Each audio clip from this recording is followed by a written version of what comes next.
This story is titled, I Came Home Early and Heard My Girlfriend Brag About Cheating on Me. I walked out without saying a word. Now she's desperate to find me. Hi everyone. Before we dive in, a quick favor.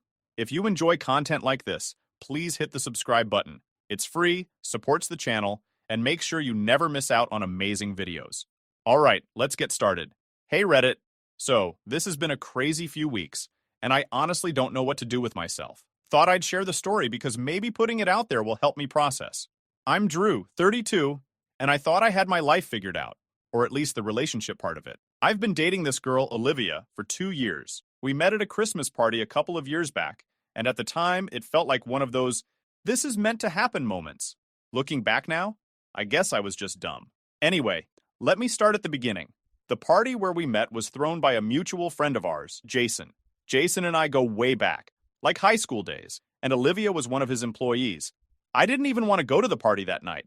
Work had been brutal, and I just wanted to stay home. But Jason guilt-tripped me into showing up, saying I needed to meet people and live a little. So I went, and there she was. Olivia. She was laughing with a group of people when I first saw her. Jason, being Jason, dragged me over to introduce us. We hit it off almost immediately. She laughed at my dumb jokes, asked about my interests, and genuinely seemed interested in me. I remember leaving that party with her number and this goofy smile on my face. Fast forward a few weeks, we went on our first date. Nothing fancy, just a burger joint and a walk in the park. But it was perfect. She was funny, smart, and way more grounded than I expected someone like her to be. We clicked, you know? Like I could see this going somewhere serious. And it did. A few months later, we were officially a couple, and everything felt good. But there was one thing that always stuck out. Her younger sister, Chloe. From the very first time I met her, I could tell she didn't like me. She wasn't outright rude, but she had this way of making comments that felt like little jabs. Like during one of the first family dinners I went to, she said, "Wow, Olivia, you really went for the low-maintenance look, huh?" Like, what does that even mean? I brushed it off at first, thinking maybe she was just protective of her sister or trying to mess with me. But it didn't stop. Chloe would always find ways to undermine me. If I mentioned something I was passionate about, she'd roll her eyes or make a sarcastic comment. Like, one time I was talking about a hike, Olivia, and I went on, and Chloe was like, "Wow, how thrilling. I'm sure you guys had a wild time looking at trees." She'd also do this thing where she'd bring up Olivia's exes, like, "Oh, remember when you and Mark went to Cancun? That sounded like such a fun trip." It felt like she was constantly trying to remind me that Olivia could do better or that I didn't measure up. I brought it up to Olivia a few times, asking why Chloe seemed to have it out for me. She'd just laugh it off and say, "That's just Chloe. She's like that with everyone." But it didn't feel like that. I mean, she was perfectly nice to everyone else, just not me. I started dreading any time we had to hang out with her, but for Olivia's sake, I sucked it up. Despite Chloe's attitude, my relationship with Olivia kept moving forward. We moved in together after about a year, splitting rent in a small house just outside of the city. Life felt stable, like we were building something real. I wasn't one of those guys who needed to rush into marriage or anything, but after 2 years, I started thinking about proposing. Olivia was my person, or at least I thought she was. This year, Jason was hosting another Christmas party, and it felt like the perfect opportunity to pop the question. It was where we met, and Jason had always been a big part of our story. I talked to Olivia's parents about it a few weeks ago, asking for their blessing, and they were over the moon. I spent weeks planning it. I picked out the ring, rehearsed what I was going to say, and even coordinated with Jason to make sure the moment would be perfect. I imagined Olivia's face when I got down on one knee in front of all our friends, how happy she'd be, how we'd laugh about the journey that got us there. I was so sure I was doing the right thing. But life has a way of kicking you in the teeth when you least expect it. All those plans, all that excitement. It was like building a house on quicksand. I didn't know it at the time, but the foundation of our relationship wasn't what I thought it was, and the cracks were about to show in the worst way. About a month ago, the guys and I planned a weekend fishing trip up to this spot we love near the lake. It's quiet, kind of off the grid, and it's always been our go-to place to just unwind and catch up. We pack up a couple of coolers, grab some gear, and just hang out. I'd been looking forward to it for weeks. Life had been a grind, and I needed the break. Olivia wasn't thrilled about me being gone for a whole weekend, but I told her it was important to me, and she seemed to get it. Or at least, she pretended to. So, I was driving out that Saturday morning. I had my truck loaded up. Tent, cooler, food, everything I thought I'd need. I was already an hour out when it hit me. I'd left my tackle box sitting in the garage. Now, I know it doesn't sound like a big deal, But that tackle box was brand new. Olivia had given it to me as a gift, and I'd spent a fortune on new lures, hooks, the works. I couldn't just fish without it. Plus, I knew the guys would give me endless crap if I showed up empty-handed, so I sighed, turned the truck around, and started heading back home. I wasn't too happy about losing time, but I figured I'd grab the box and get back on the road in no time. Olivia had mentioned she'd be out shopping with Chloe that day, so I wasn't expecting anyone to be home. Honestly, I was kind of relieved about that. I didn't want to deal with the whole, "why are you back so soon" conversation. Olivia wasn't the type to hold back her opinions, and if she thought something was dumb, she'd let you know. I figured it was better to just be in and out without any awkwardness. By the time I pulled into the driveway, it was around 3 p.m. Olivia's car was parked there, which caught me off guard. My first thought was that maybe she'd gotten back early, or their shopping trip had been cut short. I didn't think much of it. Sometimes plans change, right? I parked the truck and headed inside, already focused on grabbing the tackle box and hitting the road again. When I walked through the door, the house felt oddly still. You know when something just feels off? The air felt heavier, like the kind of quiet that isn't really quiet. I could hear faint voices coming from the living room, so I figured Olivia and Chloe were just hanging out. It wasn't unusual for Chloe to be over. She didn't live too far, and Olivia liked having her around. I usually just kept my distance when Chloe was over. It was easier that way. As I made my way through the house, I realized their voices were louder than I thought. They weren't just chatting, they were laughing. Not the friendly, light-hearted kind of laughing either. It was that mean, gossipy kind of laugh. I stopped in my tracks, halfway down the hall. I didn't mean to eavesdrop, but the way they were talking, something about it made me freeze. I couldn't help but listen. Chloe's voice carried first. "You're seriously telling me he didn't notice? Not even a little?" She sounded almost impressed, but in that snarky, mocking way she always had. Olivia's laugh followed, softer but full of amusement. "Of course not. Drew doesn't notice anything unless it's right in front of him. He's so focused on his little hobbies, he has no idea what's going on." My chest tightened. I didn't know what they were talking about, but the way they said my name, it felt wrong, like I was the punchline of some joke I didn't understand. Chloe wasn't done. "I still don't get how you put up with him. He's like the most boring guy I've ever met. Always talking about fishing or hiking or whatever. God, Olivia, you could do so much better." "He's so safe," Olivia said. Her tone wasn't loving or affectionate. It sounded almost dismissive. "Safe?" Chloe replied. "Come on, you deserve more than boring. Scott is way better." My heart started racing. "Scott? Who's Scott?" I thought. Olivia's laugh cut through me. "I know. I didn't plan for it to happen, but Scott, he's just different. And in bed? Oh my God, it's insane. Drew doesn't even come close," Chloe continued. "Then what are you waiting for? Just break it off with Drew already. Scott is clearly the better choice." Olivia sighed. "I can't. Not yet. And I know he's planning something big for Christmas. I don't want to ruin it. Yet. I wanted to smash something. Yell. Do anything to release the anger boiling inside me. But instead, I just took a deep breath and left the house. As I closed the front door behind me, I heard Olivia call out, "Drew? Is that you?" I didn't answer. I got in my car and drove away. She called me a few minutes later, but I ignored it. By the time I got back on the road, she had sent me a string of messages. "Where are you? I thought I heard the door. Are you okay? Please call me." I didn't go back to the fishing trip. I couldn't. Instead, I drove aimlessly for hours, trying to figure out what the hell had just happened. It was like everything I thought I knew about Olivia, about our relationship, was suddenly up in the air, and I didn't know what to do with that. Eventually, I pulled into a motel parking lot and checked in for the night. It wasn't much, but it gave me a place to sit and think, without the weight of the house or Olivia's presence looming over me. I turned my phone off, ignoring the flood of messages and missed calls that had started coming in. I couldn't deal with her right now. I didn't want to hear her excuses or explanations. What could she possibly say to justify what I'd overheard? I spent the entire night at that motel, staring at the ceiling and playing the conversation I overheard in my head like some twisted highlight reel. Every laugh, every word felt like a dagger. The way Olivia talked about me with Chloe wasn't just disrespectful, it was cruel. And the mention of Scott? That hit differently. Knowing there was a name, a face to attach to her betrayal, made it even worse.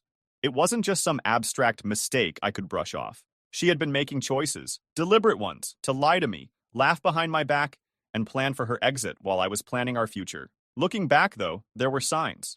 Subtle ones. But I chose to ignore them back then. For example, over the last few months, Olivia had been more busy than usual. Gym sessions, last-minute drinks with her coworkers, Impromptu shopping trips with Chloe? At the time, I didn't think much of it. She wasn't the clingy type, and I respected her independence. But now I couldn't help wondering how many of those nights were spent with Scott instead. Was she seeing him when she was out with Chloe? Was Chloe covering for her the whole time? I couldn't shake the idea that Chloe had been part of this from the start, encouraging her, enabling her, and probably enjoying every second of it. I hadn't told anyone yet, not even my friends. I didn't know how to start that conversation. Hey guys, turns out my girlfriend of 2 years has been cheating on me with some guy from the gym. It sounded pathetic in my head, and I didn't want their pity. I wanted to deal with this on my own, at least for now. By the time I left the motel, I had a plan, or at least the beginnings of one. I wasn't going to confront Olivia yet. That would come later, on my terms. First, I needed to figure out what to do about our living situation. The lease was in my name, so legally I had all the control. I wasn't about to let her stay in the house while I figured things out. She didn't deserve that. If anything, I wanted her out of my space as soon as possible. When I got back to the house that afternoon, the first thing I noticed was that Olivia's car wasn't in the driveway. Perfect. I parked my truck and walked in. I headed straight to the spare room where we kept the trash bags. If I was going to do this, I needed to do it now. I grabbed a couple of them and started putting her things. Clothes, shoes, makeup, anything that was obviously hers went straight into the trash bag. I just wanted her stuff out of my house. The faster, the better. I dragged everything out to the front porch and left it there. Then I went inside, pulled up the contact info for the locksmith I'd used a year ago, and called him to come change the locks. He showed up within the hour, and I didn't give him any details, just told him I needed the work done ASAP. Once the locks were changed, I felt a small sense of relief. It wasn't much, but it was a step in taking back control. Before I left the house, I grabbed a piece of paper and wrote a quick note. Nothing dramatic, just a simple, "You know what you did. Don't contact me." I taped it to the door and locked up, feeling the weight of the keys in my hand like they were the last tie to the life I'd just thrown away. With everything packed and the locks changed, I needed some space. So I decided to head out to a retreat center I'd heard about a while back. It was 5 hours away. I needed this kind of long drives, and it offered a quiet place to think. No phone, no distractions, just me and my thoughts. That's exactly what I needed. On my way out of town, I stopped to grab a coffee and sat in the parking lot for a few minutes, scrolling through my phone. Sure enough, there were dozens of missed calls and texts from Olivia. At first, they were casual. "Hey, where are you?" And "Did you come home last night?" But as the hours went on, they became more frantic. "Drew, I'm really worried. Please call me. What's going on? Why aren't you answering?" And finally, "Where the hell are you? We need to talk." I didn't respond to any of them. I wasn't ready to talk to her yet. What was I supposed to say? "Oh, hey, I overheard you talking about Scott and how I don't measure up. Want to explain?" Number. That wasn't how I wanted to handle this. She didn't deserve an explanation from me, not after what she'd done. As I drove toward the retreat, I started thinking about what would happen when she came home and found her stuff on the porch. I pictured her reaction. Probably shock, maybe some tears. Part of me hoped she'd feel embarrassed, like she'd finally realize how badly she'd messed up. But another part of me didn't care how she felt. This wasn't about her anymore. It was about me, and what I needed to do to move forward. By the time I got to the retreat, I was emotionally drained. I spent the next 2 days at the retreat. Honestly, I didn't even think much about what I was going to do next. I just knew I wasn't rushing back into the mess I left behind. Let her sit there and figure out why her stuff was on the porch. When I finally headed back into town, I was clear about one thing. Olivia wasn't going to manipulate her way out of this. I wasn't going to give her a chance to spin her lies or cry her way back into my good graces. If anything, I felt a kind of cold clarity driving back. She wasn't worth the energy. Whatever fake version of herself she'd been presenting for 2 years was done, and I wasn't playing along anymore. As I pulled into my driveway, it was obvious she'd been there. Her stuff, which I'd left packed on the porch, was gone. She'd taken it all. The note I'd taped to the door was missing too. But that didn't surprise me. What did catch my attention was the stack of envelopes wedged into the screen door. Letters, all addressed to me, all from Olivia. I didn't even touch them. I just shook my head, unlocked the new lock, and went inside. After clearing her last traces from the house, I sat down on the couch and pulled out my phone. I hadn't checked it since before the retreat, and when I turned it on, the notifications started flooding in. Texts, missed calls, voicemails. It was a barrage of desperation. The texts started out calm. "Hey, I came home and saw my stuff. Can we talk? I don't know what's going on, but I'm worried." Then they got more frantic. "Drew, what the hell? Why is all my stuff outside? Please call me. I'm so sorry for whatever I did. And finally, they turned angry. This is childish, Drew. You're acting like a jerk. At least give me the decency of a conversation. I smirked reading that one. Decency? After what I overheard? The irony wasn't lost on me. I didn't bother responding. Instead, I blocked her number. Done. Simple as that. She didn't deserve an explanation, and I wasn't about to waste my time crafting some long text or arguing over the phone. The next morning, I got a call from Jason, the mutual friend who'd introduced me to Olivia at the Christmas party 2 years ago. Jason's one of those friends who's always got your back, but doesn't sugarcoat things. When I picked up, his tone was casual, but I could tell he knew something was up. Hey man, everything okay? Olivia's been blowing up my phone. I leaned back in my chair and sighed. Yeah, she's probably freaking out because I threw her out. Jason paused, then let out a low whistle. Damn! What happened? For the first time, I told someone the whole story. How I'd overheard Olivia and Chloe's conversation, the way they mocked me, and of course, the part about Scott. Jason didn't interrupt, which I appreciated. When I finished, he let out a long breath. Wow, that's messed up. Honestly, though, good for you. She didn't deserve you, man. Jason wasn't the type to blindly take sides, so his support meant a lot. Over the next few days, Olivia's attempts to contact me didn't stop. She tried everything, calling from other numbers, showing up at the house, I didn't answer the door, and even leaving letters in my mailbox. Each letter was the same. Apologies, excuses, and pleas for another chance. I didn't read most of them, but the few I skimmed all had the same theme. She was sorry, it wasn't what it looked like, she still loved me, blah blah blah. The same tired script cheaters always use when they're caught. I wasn't buying it. Chloe also tried reaching out, which made me laugh. Her messages were so out of touch it was almost funny. Hey, I heard Olivia's upset. Maybe you guys should talk. Like she hadn't been the one encouraging Olivia to cheat in the first place. I blocked her too. The next morning, I decided it was time to call Olivia's parents. They'd always been kind to me, treating me like family from the moment Olivia and I got serious. Her mom, Linda, would send me home with leftovers after family dinners, and her dad, Tom, loved talking about sports and grilling tips. They were the type of people who genuinely cared, and I figured they deserved to know the truth about what their daughter had been up to. Plus, I wanted them to hear it from me, not some twisted version Olivia would no doubt try to sell them. I wasn't nervous about the call, but I knew it wouldn't be easy. It's not exactly a casual conversation. Hey, just thought you should know your daughter's a cheater, and her sister's been hyping her up about it. Still, I called Linda's number, and she picked up on the second ring. Drew, how are you, sweetheart? It's been a while, she said, her voice as warm as ever.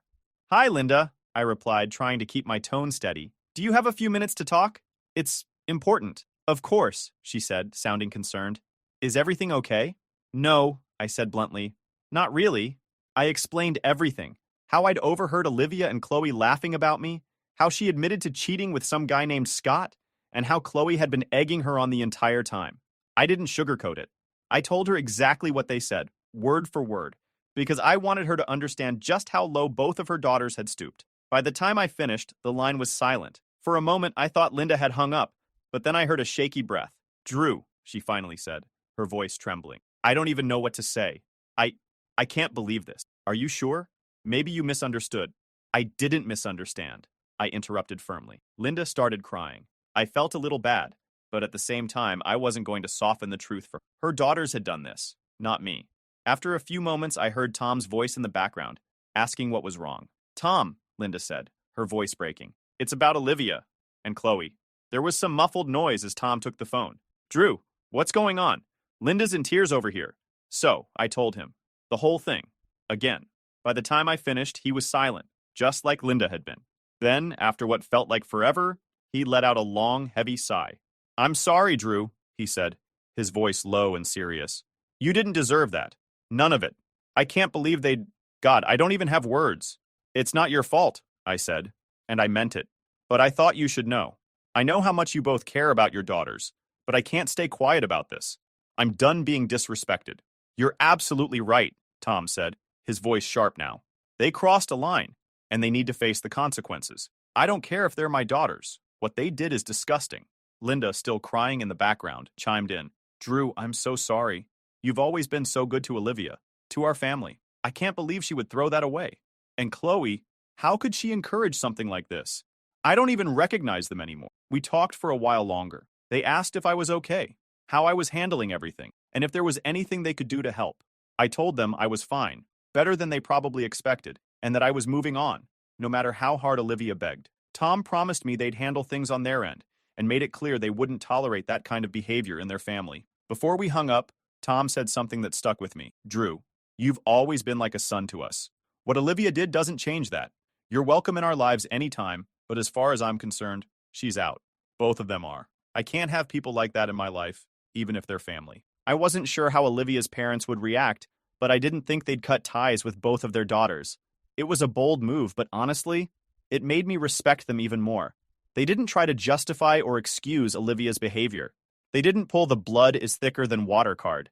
They just saw the situation for what it was and stood by their principles. I felt relieved, like a weight had been lifted knowing Olivia and Chloe wouldn't have the support system they'd probably been counting on. But another part of me felt sad, not for them, but for Linda and Tom. They didn't deserve this. They'd raised two daughters who turned out to be selfish, deceitful people, and now they had to live with that reality. I wouldn't wish that on anyone. By the time I went to bed that night, I felt more at peace than I had in weeks. Olivia and Chloe might have tried to ruin my life, but I wasn't the one left scrambling to fix things. That was on them now. And judging by Tom and Linda's reaction, they were going to have a rough time ahead. In the days that followed my conversation with Olivia's parents, the fallout from her and Chloe's actions started to spread. Tom and Linda weren't the kind of people to make empty promises, and when they said they were cutting ties with both of their daughters, they meant it. I didn't expect the extent to which they'd follow through, though. It was satisfying to watch. The first thing I heard was that Olivia had been fired. Jason called me. Well, she's not my employee anymore. I can't keep someone like that around. It's bad for the team, bad for morale, and honestly, I don't want someone who thinks that kind of behavior is okay representing my company. I wasn't expecting him to fire her, but I couldn't pretend I was upset about it. Olivia had always bragged about how much Jason respected her work, how secure her position was. Clearly, her actions had consequences she didn't see coming. You didn't have to do that on my account, I said, though part of me was relieved to know she wasn't going to skate by without any repercussions. Jason scoffed. This isn't just about you, Drew. I don't tolerate that kind of behavior, period. She crossed a line, and I'm not going to let her bring her drama into my workplace. After we hung up, I couldn't help but feel a sense of vindication. Olivia had been so smug, so confident that she could get away with everything. But now, the life she'd built was starting to crumble. From what I heard through mutual friends, and a little from Jason, Olivia tried to play the victim at first. She told anyone who would listen that I'd overreacted and kicked her out without giving her a chance to explain. But as the full story came out, thanks to Jason and her parents, people stopped buying her act. She went from being someone everyone admired to someone they pitied, and not in a good way. As for Chloe, her involvement didn't go unnoticed either. Tom and Linda were furious with her for encouraging Olivia's behavior, and they made it clear she wasn't welcome in their home anymore. Chloe had always been the family wild card, the one who could never hold down a job, constantly borrowing money, and always relying on her parents to bail her out. Tom and Linda cut all financial support to both Olivia and Chloe. They didn't have much of a safety net anymore. Tom and Linda also didn't hold back when people asked why. According to Jason, Linda had told one of her friends at church, "We raised them better than this. If they're going to behave this way, they can do it without our help." Their social circle quickly picked up on the situation, and word spread fast. Olivia and Chloe found themselves ostracized by people they'd once relied on for support. Friends stopped returning their calls, invitations to events dried up, and even their Instagram followers started dwindling. Olivia, who had always cared way too much about appearances, must have been losing her mind over it. Apparently, Chloe let Olivia crash at her place for a while, but that didn't last long. From what Jason told me, Chloe couldn't handle the constant drama Olivia brought with her. Between Olivia spiraling after losing her job and Chloe struggling to keep up with her own expenses, things fell apart quickly. One night, Jason mentioned he'd heard through the grapevine that Chloe had finally snapped and kicked Olivia out too. She told her to figure her own crap out, Jason said, almost laughing. I guess being sisters only goes so far when someone's a walking disaster. I didn't feel bad for either of them. They'd made their choices, and now they were dealing with the fallout. If anything, it felt like poetic justice. Olivia and Chloe had spent so much time tearing me down, acting like I was just some safe and boring guy who didn't deserve their respect. Now they were the ones scrambling to pick up the pieces while I was moving on with my life. One night, as I was scrolling through my phone, I got a text from Jason. It was a reminder about the upcoming Christmas party. "Hope you're still coming," he wrote. "Don't worry, Olivia's not invited. This year's all about good vibes." I stared at the message for a while, debating whether or not to respond. Part of me wanted to skip the party altogether. It felt too tied to everything that had happened.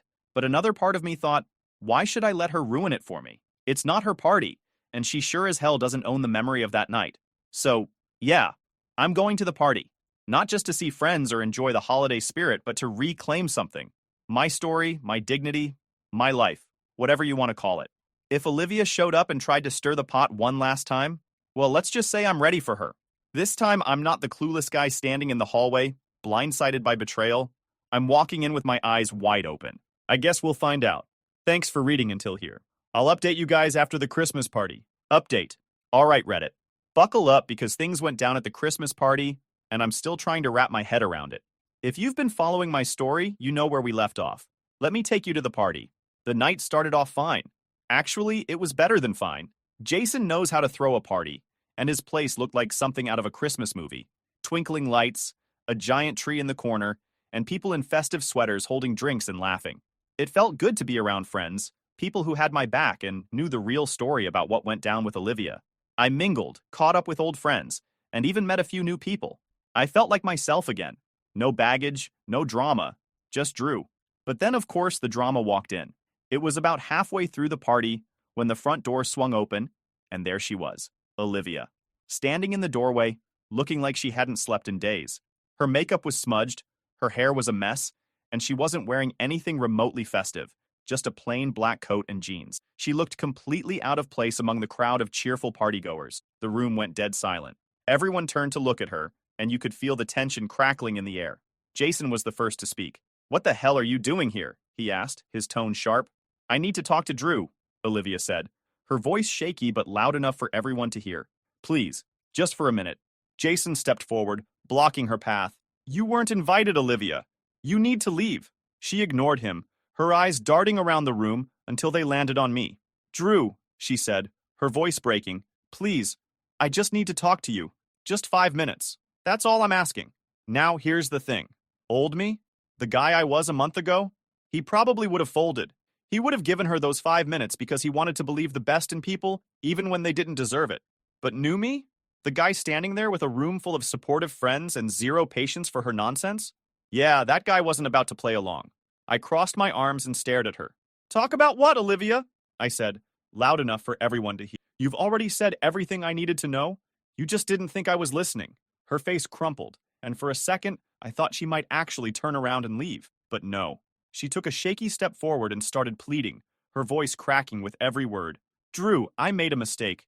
A huge mistake. I was stupid, and I didn't realize what I had until I lost it. Please, just give me a chance to explain." Jason cut in again, his voice firm. "Olivia, I'm serious. You need to go. This isn't the place for this." She spun around to face him, tears streaming down her face now. "Jason, please. I just need 5 minutes with him. Just 5 minutes and I'll leave." Jason looked like he was about to lose it, but I raised a hand to stop him. "It's fine," I said. "Let her say what she needs to say." You could hear a pin drop as I walked toward her. Everyone was watching, waiting to see what would happen. Olivia wiped at her face, trying to compose herself as I stopped a few feet away from her. "Go ahead," I said. "Say whatever it is you think will fix this." She took a deep breath, her whole body shaking. "Drew, I was an idiot. I let Chloe get in my head, and I made mistakes I can't take back. But I swear it didn't mean anything. Scott didn't mean anything. None of it did. You're the one I love, Drew. You've always been the one." I stared at her, unblinking. "You love me?" I asked, my voice calm but cutting. "Is that what you were thinking when you called me boring? When you laughed about how clueless I was? Or how about when you said Scott was insane in bed and I didn't even come close? Was that love, Olivia?" She flinched like I'd slapped her. "I didn't mean any of that," she whispered. "I was stupid, Drew. I was trying to impress Chloe and I—" "Stop," I said, cutting her off. "Don't blame Chloe for your choices. She might have encouraged you, but you're the one who made those decisions. You're the one who lied, cheated, and then laughed about it." Her tears were falling freely now, and she dropped her voice so only I could hear. "I'm begging you, Drew. I don't have anyone else. Chloe kicked me out. My parents won't talk to me. You're all I have left." I stepped back, letting her words hang in the air for a moment before I replied. "And whose fault is that, Olivia? Because it sure as hell isn't mine." At that point, Jason had had enough. He stepped forward, gesturing to one of his friends near the door. "Time to go," he said firmly. Two of Jason's friends gently but firmly escorted Olivia out, ignoring her weak protests and pleas. The door shut behind her, and just like that, the tension in the room evaporated. Someone cranked up the music, and people started talking again, but the energy had definitely shifted. Jason walked over to me, clapping a hand on my shoulder. "You good?" he asked. I nodded. "Yeah," I said, feeling strangely calm. "I'm good." And you know what? I really was. Watching Olivia crash and burn like that didn't hurt. If anything, it felt like closure. I'd spent 2 years of my life with someone who didn't deserve me, but now I was finally free. So, that's the story. I don't know what Olivia's doing now, and honestly, I don't care. She made her choices, and now she's dealing with the consequences. As for me, I'm moving forward.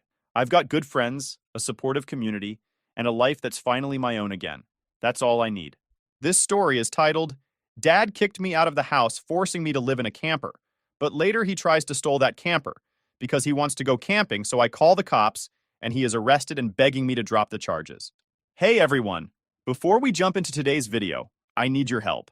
We've noticed the channel is losing some traction, and subscribing is one of the best ways you can support us. It's quick, free, and it helps us keep bringing you awesome content.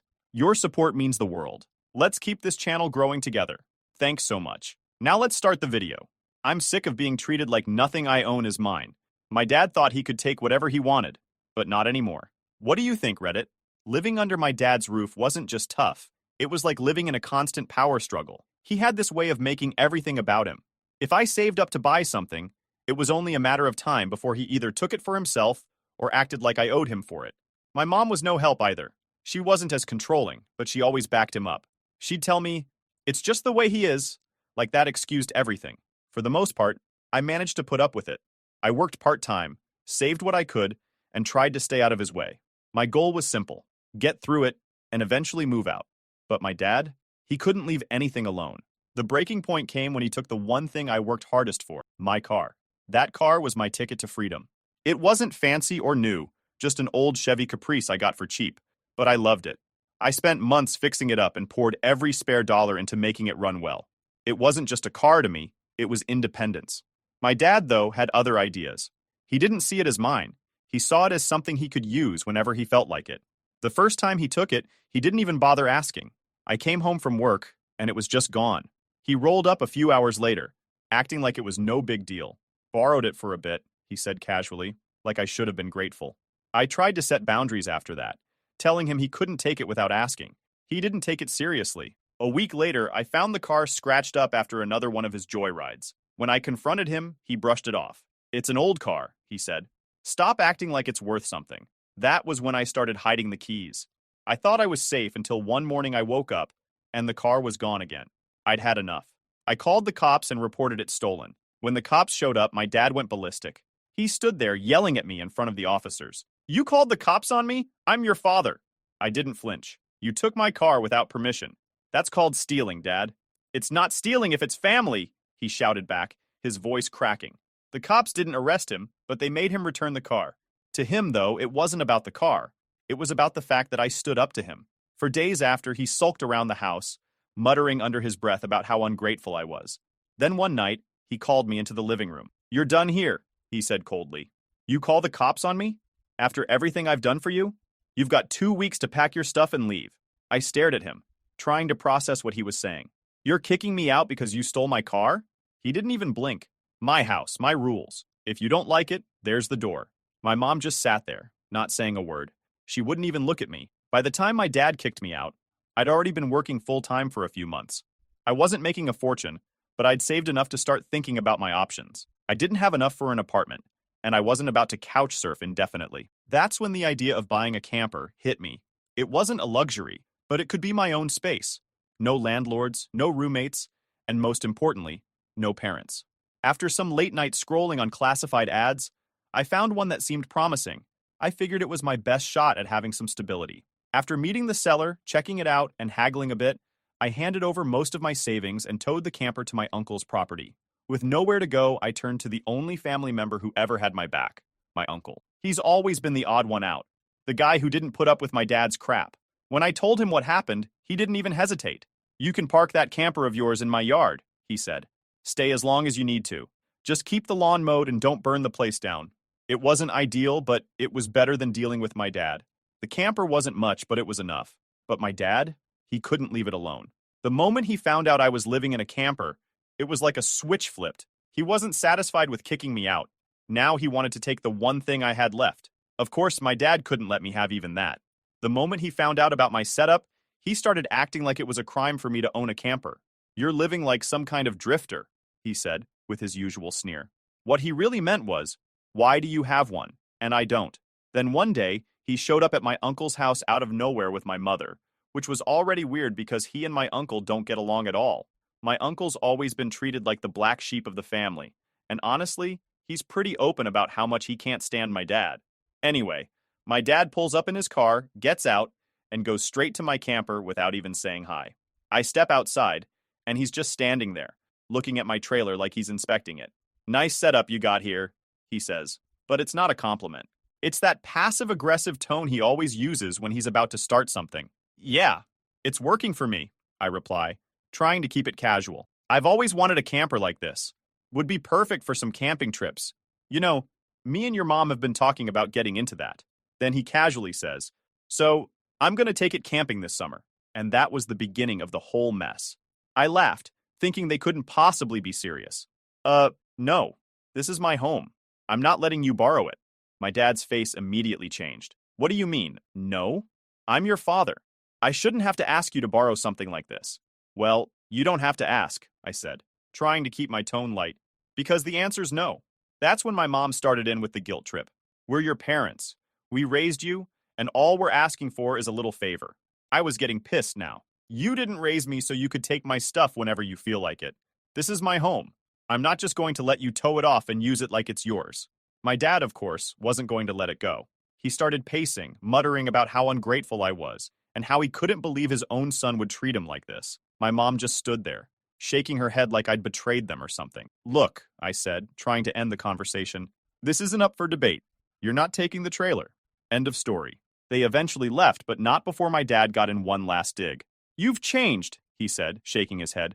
"I don't know what happened to you." Yeah, I had changed, but wasn't it because of them? Years of being manipulated, dismissed, and treated like nothing I owned was ever truly mine. It all built up. He couldn't see it, of course. I was the person they'd created with all their entitlement and selfishness. If that made me the villain in his eyes, so be it. After that, I thought things would calm down, but I was dead wrong. My dad started calling me almost every day, bringing up the trailer like we hadn't already had this conversation. "You're being selfish," he'd say. "What are you even using it for? You don't need all that space." I stopped answering his calls after a while, but then my mom started texting me. "Your father is really upset. Why can't you just let him use it? It's not like you're doing anything important with it." It wasn't about the trailer, though. It was about control. My dad couldn't stand the idea of me having something he wanted, but couldn't have. And the more I said no, the more determined he got to wear me down. My uncle, bless his heart, was on my side the whole time. "Don't give in," he said one night, while we were grilling burgers in the backyard. "If you let him take it once, he'll never give it back." "I know," I said, flipping a burger.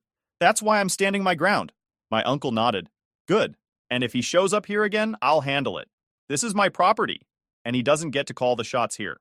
I felt a little better knowing my uncle had my back, but I also knew my dad well enough to know he wasn't going to give up.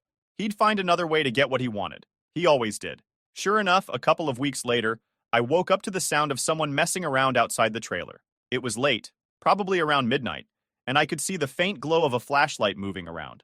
My heart started pounding as I got out of bed and peeked out the window. There he was, my dad, crouched down by the hitch like he was trying to hook the trailer up to his car. I couldn't believe it.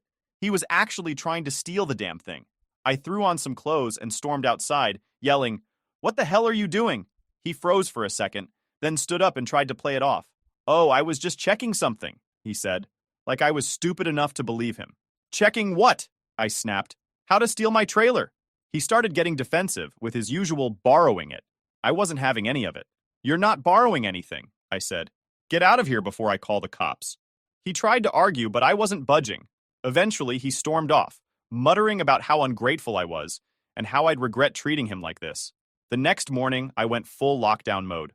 I bought heavy-duty locks, installed motion sensor lights, and even got a cheap security camera off Amazon. If my dad wanted the trailer, he was going to need a crowbar and a lot of nerve to get it. That was the first real fight over the trailer, but it definitely wasn't the last. I knew my dad well enough to know he wasn't going to let this go. He was stubborn, and when he wanted something, he didn't stop until he either got it or burned every bridge in the process. And me? I wasn't about to back down. This was my home, my safe space, and I wasn't letting anyone take that away from me, especially not him. After the whole midnight sabotage thing, I thought I'd seen the worst of my dad's obsession with the trailer. But nope, he wasn't done. He decided to bring in reinforcements, the rest of the family. And let me tell you, my extended family is like a pack of gossip-loving, drama-fueled chaos machines. If there's something to argue about, they'll find a way to make it worse. It started with my mom. She called me the next day and went straight into her guilt trip routine. You know, your father was just trying to do something nice for us, she said, her voice all sweet and fake. He's been under so much stress lately, and a camping trip would really help him unwind. Why do you have to be so difficult? I just laughed. Mom, he tried to steal my trailer. In the middle of the night. That's not doing something nice, that's being a psycho. Oh, stop being so dramatic, she said. You're overreacting. Right, because apparently standing up for myself is overreacting. I told her I wasn't interested in hearing it and hung up. But that wasn't the end of it. A few days later, one of my cousins called me out of the blue. Hey, they said, trying to sound casual. So, I heard about the whole trailer thing. What's going on? What's going on? I replied, already annoyed. Is that my dad thinks he can take my stuff whenever he wants, and I'm not letting him. My cousin made this little noise, like they were considering both sides of the argument. Well, I mean, he is your dad. Don't you think you should let him borrow it? I felt my blood pressure spike. First of all, it's my home. Second, even if I wasn't living in it, that doesn't mean he can just take it. Why is everyone acting like I'm the bad guy here? Relax, man, they said, laughing like it was no big deal. I'm just saying, maybe you should think about it. He's your dad, after all. That's when I realized my dad had probably been calling everyone in the family like the golden child he is, spinning some sob story about how I was a selfish jerk who refused to help out his poor, hardworking parents. It was classic him, making himself the victim and turning everyone else against me. But I wasn't about to play along. The real showdown came at a family reunion a couple of weeks later. By that time, I was fully settled into living in my uncle's backyard with the camper, and life was starting to feel normal again. My uncle, who genuinely enjoyed having me around, decided to host the reunion on his property that year. When he suggested I park the trailer near the edge of the property during the reunion, I figured it wasn't a bad idea. It gave me my own space and spared me from having to share a room with anyone, especially my parents. Plus, it was a chance to show off all the work I'd done on the camper. When I pulled the trailer to its spot and got everything set up, things seemed fine. I built a fire pit, fired up the grill, and even had a few laughs with cousins I hadn't seen in a while. For a moment, it felt like maybe, just maybe, this family gathering would go smoothly. But then my dad showed up and everything went to hell. He didn't even say hello. He just marched over to where I was sitting and started in on me. You really brought the trailer here? He said, loud enough for everyone to hear. You couldn't let your old man borrow it, but you'll drag it out here to show it off? I took a deep breath, trying to stay calm. It's my trailer, Dad. I can do what I want with it. Unbelievable, he said, throwing his hands up. You don't care about family at all, do you? All we wanted was one little favor, and you couldn't even do that. At this point, a few other relatives had started gathering around, pretending to be interested in the food, but clearly eavesdropping. My mom jumped in, of course, because she can never resist making things worse. Do you see what we're dealing with? She said, shaking her head. We've done everything for him, and this is the thanks we get. I lost it. Everything for me? You stole my car, tried to steal my trailer, and now you're turning the whole family against me because I won't let you walk all over me. Yeah, great parenting, guys. The crowd went silent for a moment, and then one of my cousins, bless her, stepped up. Honestly, he's right, she said, crossing her arms. You two have been treating him like crap for years. Maybe it's time you stopped. My dad's face turned bright red, and my mom looked like she'd just been slapped. They stormed off, muttering about how no one in the family respected them anymore. A few days after the reunion, I came home to find my trailer covered in mud, like someone had driven a truck through the yard and splashed mud all over the sides. And I noticed the tire tracks leading directly to the trailer and stopping right in front of it. I called my uncle to ask if he'd seen anything, and he just laughed. Yeah, your dad came by earlier. He was ranting about how you embarrassed him at the reunion. I figured he'd try something stupid. Why didn't you stop him? I asked. I was busy watching from the window, he said. Don't worry, though. I've got it on camera. Turns out my uncle had installed a security camera a while back and caught the whole thing. My dad pulling into the yard, revving his engine, and spinning his tires in the mud like some kind of middle-aged teenager. I was pissed, but honestly, I couldn't stop laughing at how pathetic it was. After that, I put up a fake security sign that said, "Surveillance in progress." My uncle thought it was hilarious, but also agreed it was probably necessary. With everything my father is doing, I wasn't taking any chances. I decided to move the trailer closer to my uncle's house, just in case he tried something else. My uncle, always looking out for me, thought we could take it a step further. He offered to help me install a GPS tracker on it, which seemed a little extreme, but honestly, I was tempted. He showed me a GPS tracker he'd ordered online. "This thing's waterproof," he explained, "and it'll send an alert to your phone if the trailer moves more than a few feet." The next afternoon, we installed the tracker underneath the trailer and tested it out. It worked like a charm. My trailer was basically a fortress. The funny thing is, my dad never actually apologized for any of it. In his mind, he was completely justified. I thought the mud stunt was as low as my dad could go, but apparently he still had a few tricks up his sleeve. After I locked down the trailer with heavy-duty locks and motion sensor lights, things were quiet for a while. Too quiet. It felt like the calm before the storm. And, well, I was right. About 2 weeks later, I came home from running errands to find my uncle pacing the yard with his phone in hand, looking more pissed off than I'd ever seen him. "What's going on?" I asked as I got out of my car. "You'll never guess who showed up here while you were gone," he said. I already knew the answer. "Let me guess, Dad?" "Yup," my uncle said, shaking his head. "And this time, he brought a tow truck." I froze for a second. "Are you serious? A freaking tow truck?" "Oh, I'm serious," my uncle said, his voice dripping with anger. "He tried to tow the trailer right off the property, told the driver some BS about it being his, and that you'd given him permission to take it." At this point, I was seeing red. "What did you do?" "I went outside with my shotgun," my uncle said, matter-of-factly. "Didn't have to use it, of course. The tow truck guy wanted no part of it and left as soon as I told him what was really going on. Your dad, on the other hand, started yelling about how I was a traitor and how this whole family's against him. Classic dad. Whenever he doesn't get his way, it's always someone else's fault." By the time I'd unloaded my groceries and gone inside, I was still fuming. I knew I had to deal with this head-on, or it would never stop. So I called him. "Hey, Dad," I said, barely holding back my anger. "Care to explain why you showed up at Uncle's house with a tow truck today?" "Oh, don't start with me," he snapped. "You should have just let me have the trailer. I wouldn't have to go through all this if you weren't being so damn selfish." "Selfish?" I laughed, though it wasn't a happy laugh. "You tried to steal my home, and I'm the selfish one? Are you even hearing yourself?" "It's not stealing anything," he said, like that made it okay. "Besides, you're not even using it for anything important. You could live somewhere else if you really wanted to." This wasn't the first time he'd tried to act like my trailer didn't matter, but it still got under my skin. "You don't get to decide what's important to me," I said. "And for the last time, you're not taking the trailer. If you show up here again, I'm calling the cops. I don't care if you're my dad." He didn't have much to say after that, and eventually he hung up on me. After the call, I sat there for a while, trying to cool down, but it wasn't working. No matter how many times I told him to stop, he just didn't get it. Or worse, didn't care. That evening, my uncle was sitting on the porch. I flopped down into the chair next to him and told him about the call. "I swear your dad's got more energy for drama than a reality TV star." Then he added, "You know, I've got half a mind to call him up and tell him he's banned from the property. Not like he'd listen, but it'd be fun to watch him lose his mind. Maybe that's not a bad idea. At least it'd send a message, even if it does trigger his narcissistic nerve." My uncle grinned. "Oh, it'll trigger him, all right. But some people need to hear it straight. Let me know if you're in, and I'll make the call." After my uncle banned my dad from his property, I thought things might finally calm down.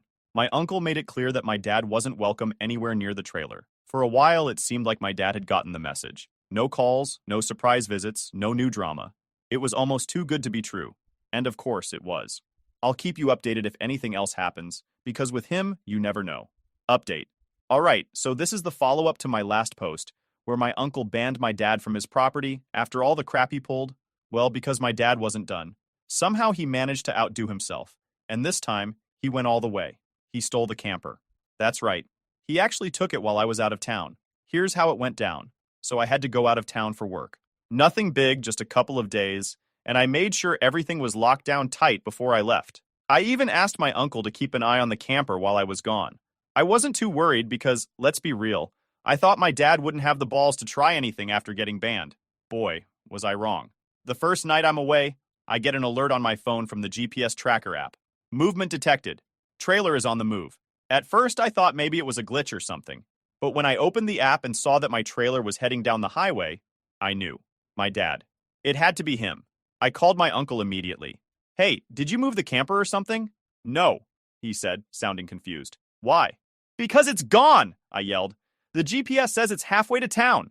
I swear I heard him slam his coffee mug down. That son of a bitch, he must have stolen it.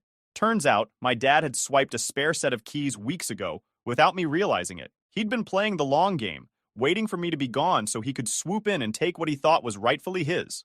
Uncle didn't even hesitate. Call the cops. I'll meet you there. I called 911, and let me tell you, trying to explain that your dad stole your camper isn't as straightforward as you'd think. The dispatcher was super chill, though. She asked for proof of ownership, and I told her I had the title and GPS logs to prove it. Do you know the suspect? She asked. Yeah, I said, feeling my blood boil. It's my dad. There was a pause, like she needed a second to process that. Okay, we'll send officers to intercept the trailer. Please don't confront him yourself. Yeah, like I was gonna let that slide. I called my uncle back and told him where the GPS said the camper was headed. He picked me up, and we started tracking it ourselves. We followed the GPS signal for what felt like forever. My heart was pounding, and my uncle kept muttering stuff like, I can't believe the nerve of that man. Finally, we caught up. There it was, my dad's car, towing my camper down a back road like he'd just bought the damn thing. Uncle wanted to pull up and block him in, but I told him to hold off. The cops weren't far behind, and I wasn't about to risk escalating things myself. Sure enough, a couple of minutes later, the flashing red and blue lights came speeding past us. They stopped my dad just as he was pulling into his driveway. He looked so smug, like he'd just pulled off the heist of the century. We pulled up behind the cops, and I hopped out of the truck. My dad was already arguing with the officers. It's my son's trailer, he was saying, waving his hands around like a lunatic. You took it without asking, from a property you were banned from, and you think that's borrowing? The officer raised a hand to stop me from getting too close. Sir, do you have proof of ownership for this trailer? I handed over the title and showed them the GPS logs. It's mine. He stole it. The officer turned to my dad. Do you have any proof of ownership or permission to use this trailer? My dad stammered, his face getting redder by the second. It's a family trailer. I'm his father. That gives me the right to use it. The officer didn't look impressed. Sir, without proof of ownership or explicit permission, this is considered theft. Please step away from the vehicle. When they pulled out the cuffs, my dad lost his mind. You're really arresting me for borrowing a trailer from my own son? He shouted. Yes, sir, the officer said calmly. You're ruining the family, he yelled at me as they cuffed him. I raised you. I gave you everything. And this is how you treat me? My mom came running out of the house just as they were loading him into the patrol car. What's going on? Why are you arresting him? She screamed. The officer explained the situation, and she immediately turned on me. How could you do this to your father? He didn't mean any harm. No, Mom, I said, my voice firm. He meant to take what wasn't his, and I'm done letting him do that. After the arrest, the calls started pouring in. My mom, aunts, cousins, everyone wanted me to drop the charges. He didn't mean to hurt you, my mom sobbed over the phone. You don't understand what this is doing to him. No, Mom, I said, my voice steady. I understand exactly what this is doing to him. For once in his life, he's facing the consequences of his actions. But he's your father, she cried. And I'm his son, not his property, I snapped. I'm not dropping the charges. She hung up on me, and I haven't heard from her since. In the end, my dad pleaded guilty to avoid jail time. He had to pay a hefty fine and restitution, he begged. The family begged. But you know what? I'm done with them. I've officially cut my dad off. No more contact. I've saved up enough, and now I'm taking my camper, hitting the road, and leaving this town behind for good. Whether I settle somewhere new or just keep moving, I'll finally have the peace and freedom I've been fighting for. If my family wants to call me selfish for protecting myself, so be it. I'm not looking back. My name is Ruby, and I came into this world as an apparent afterthought, 12 years after my eldest sister Sarah and 10 years after Emma. By the time I was forming my first coherent memories, they were already deep into their teenage years, more interested in boys and makeup than playing with their baby sister. Our house in suburban Minnesota was always filled with the echoes of my parents' pride in their older daughters. Sarah got straight A's again, they'd beam at dinner. Emma made the cheerleading squad, they'd announce to anyone who'd listen. I'd sit there, pushing peas around my plate, feeling like a shadow in my own home. I remember the day Sarah brought home her first boyfriend at 16. I was just 4, peeking through the banister rails as this tall boy with spiky hair nervously shook hands with our dad. Emma wasn't far behind, starting to date at 15. They were both so beautiful, so confident, so everything I wasn't yet. "Ruby, finish your homework," Mom would say, barely glancing my way as she helped Sarah pick out prom dresses or discussed college applications with Emma. I learned early on to be self-sufficient, to do my own thing, to not need the attention that seemed permanently focused on my sister's achievements. "Did you hear?" Mom burst into the kitchen one morning when I was 7. "Sarah got accepted to Northwestern."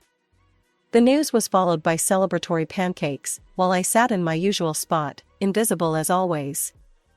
Emma left for college 2 years later, and suddenly, I was alone in a house that felt both too empty and too full of their lingering presence.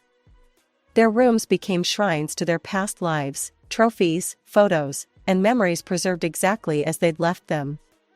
Meanwhile, I carved out my own space, learned to find comfort in solitude, and tried not to mind when every conversation somehow circled back to my amazing older sisters. The real turning point came when I was 15. Sarah, now married and living across town, gave birth to her first child, a boy named Tyler. I still remember the day she brought him home from the hospital, everyone cooing and crying, my parents practically floating with joy at becoming grandparents. "You'll be such a wonderful aunt," Mom said, squeezing my shoulder. Looking back now, I realize that was the moment everything started to shift, though I couldn't have known it then.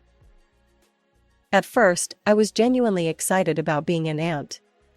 Tyler was adorable, and I loved making silly faces at him while Sarah and Mom chatted over coffee. But that dynamic shifted faster than I could have imagined. It started with what seemed like an innocent request one Saturday morning. "Ruby, could you watch Tyler for a couple hours? I really need to do some shopping," Sarah asked, already putting her purse over her shoulder. Before I could even respond, she'd placed Tyler in my arms and was heading for the door. "Thanks, sis. You're the best." That became the new normal. Every weekend, Sarah would show up at our parents' house, hand over Tyler, and disappear for hours. Sometimes it was shopping, other times it was lunch with friends or a spa day, always under the guise of needing a break from motherhood. "It's not fair," I complained to Mom one day after Sarah had been gone for 5 hours. "I had plans to meet Jenny at the mall today." Mom barely looked up from her magazine. "Family helps family, Ruby. Your sister needs this time to herself. You'll understand when you're a mother." I was 16 when Emma announced she was pregnant. "It's a girl," she squealed at the family dinner. While everyone celebrated, I felt a knot forming in my stomach. Sure enough, when little Sophie arrived, history repeated itself with a vengeance. Now my weekends were a circus of managing a 3-year-old Tyler and baby Sophie. Try helping a toddler build block towers while trying to keep a crying infant calm. It's not as fun as it sounds. And homework? Forget about it until they were both napping, if they ever napped at the same time. "Jason asked me to the movies tonight," I told Dad one Saturday, while bouncing Sophie on my hip and watching Tyler color on our coffee table instead of his coloring book. "Well, you should have thought about that before agreeing to watch the kids," he replied. I never agreed. "Nobody ever asks me." The frustration in my voice made Sophie start crying. "Lower your voice, you're upsetting the baby," Mom scolded from the kitchen. "And stop being selfish. Your sisters need this support." I started spending my free time in the school library, researching colleges.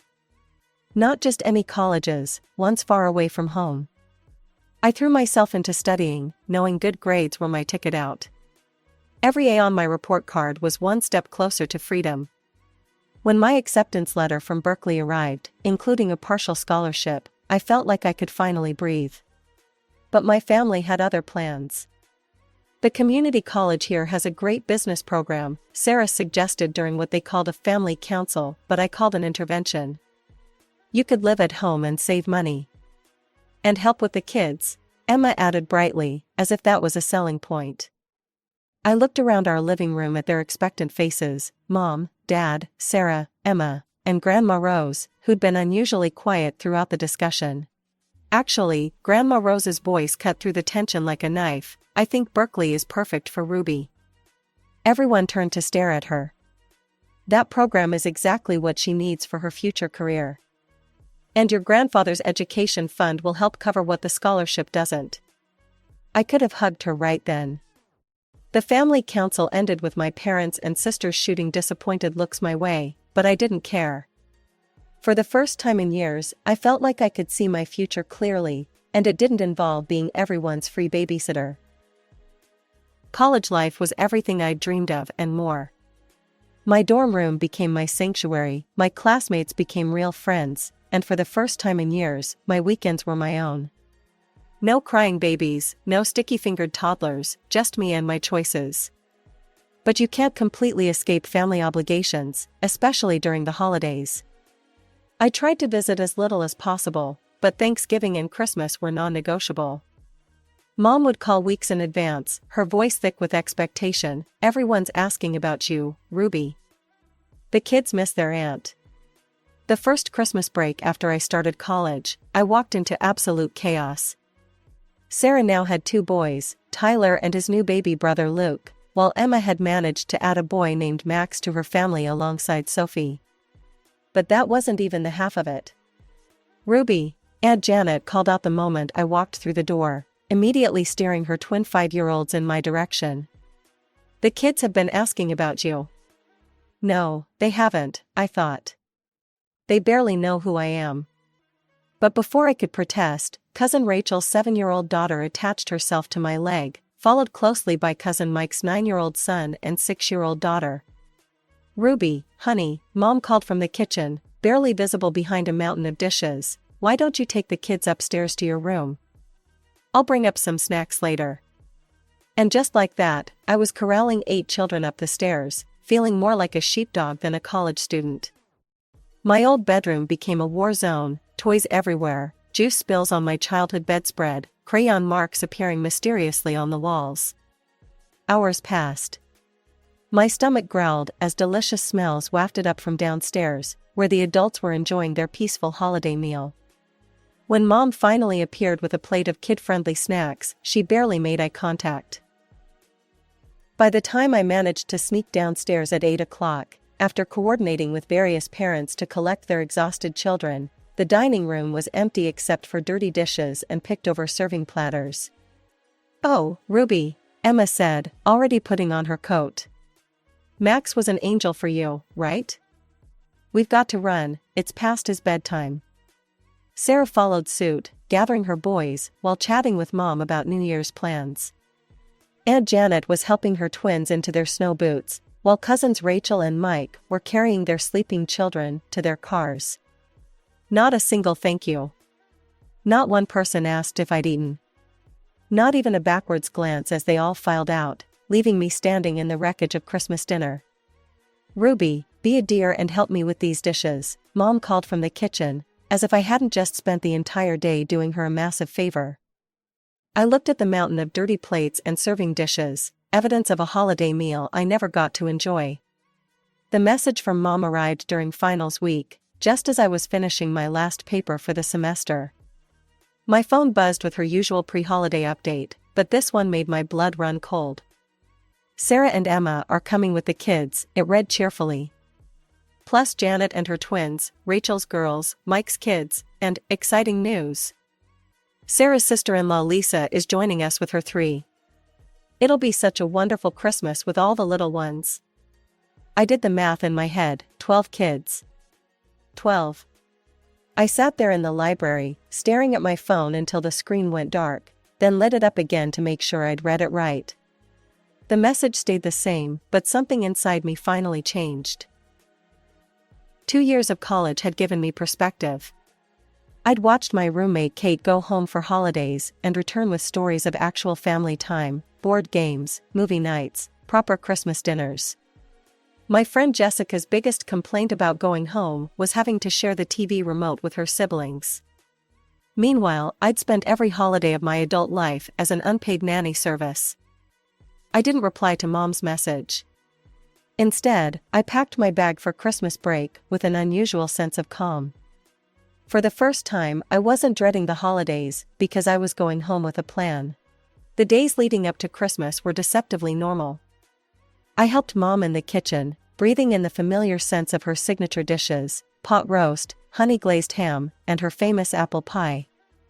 I decorated the Christmas tree, carefully hanging the ornaments I'd made in elementary school alongside the fancy glass balls Mom reserved for the front of the tree.